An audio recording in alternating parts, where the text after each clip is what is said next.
നമസ്കാരം. ഈ വിദേശ രാജ്യത്തോട്ടൊക്കെ പല ആൾക്കാരും ഇപ്പോൾ മൈഗ്രേറ്റ് ചെയ്ത് പോകുന്ന ഒരു സ്ഥിരം കാഴ്ചയാണ്.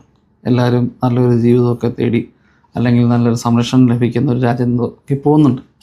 പല രാജ്യത്തേക്ക്, യൂറോപ്പായാലും അല്ലെ കാനഡ, അമേരിക്ക, അങ്ങനെയൊക്കെയുള്ള പല രാജ്യത്തേക്കും പോകുന്നുണ്ട്. ഈ കഴിഞ്ഞ ദിവസം ഞാൻ ഒരു വീഡിയോ ചെയ്യുകയുണ്ടായി. 2 മുറിയിൽ കഴിയുന്ന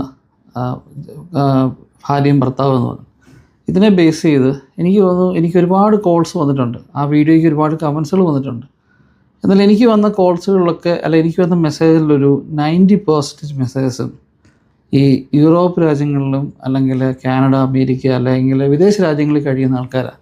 അതിൽ എന്നെ വളരെയധികം വിഷമിപ്പിച്ച ഒരു കാര്യം വെച്ചാൽ, കഴിഞ്ഞ ദിവസം എന്നെ ഒരു US നിന്ന് ആൾ വിളിച്ച് ലിറ്ററലി ആ മനുഷ്യൻ കരയുകയാണ്.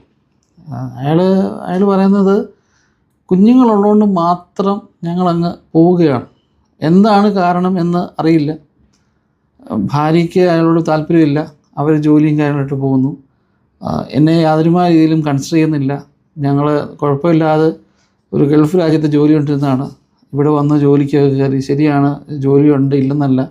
പക്ഷേ എന്തൊക്കെയോ വഴിയിലങ്ങ് പോകുന്നു. കുഞ്ഞുങ്ങളുള്ളെന്ന് കരുതിയിട്ട് നമുക്കതിനകത്ത് യാതൊരുമായ ഒരു തീരുമാനം എടുക്കാൻ, അതായത് സെപ്പറേറ്റായി പോകണമെന്ന് കരുതുന്നില്ല. അതുകൊണ്ട് കുഞ്ഞുങ്ങളോട് മാത്രം.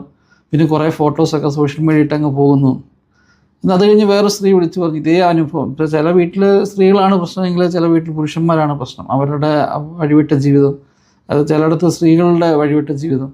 ഞാൻ പറയുന്നത് നമ്മുടെ നാട്ടിലില്ല എന്നല്ല പറയുന്നത്. നമ്മൾ ഈ വിദേശ രാജ്യത്തേക്കൊക്കെ പോകുന്ന പല ആൾക്കാരുടെ പ്രധാനപ്പെട്ട ഉദ്ദേശങ്ങളിലൊന്ന് നാട്ടുകാരിൽ നിന്നെല്ലാം വിട്ടുമാറുക, അവർക്കൊരു ഫ്രീഡം തേടിപ്പോകുന്നതാണ്.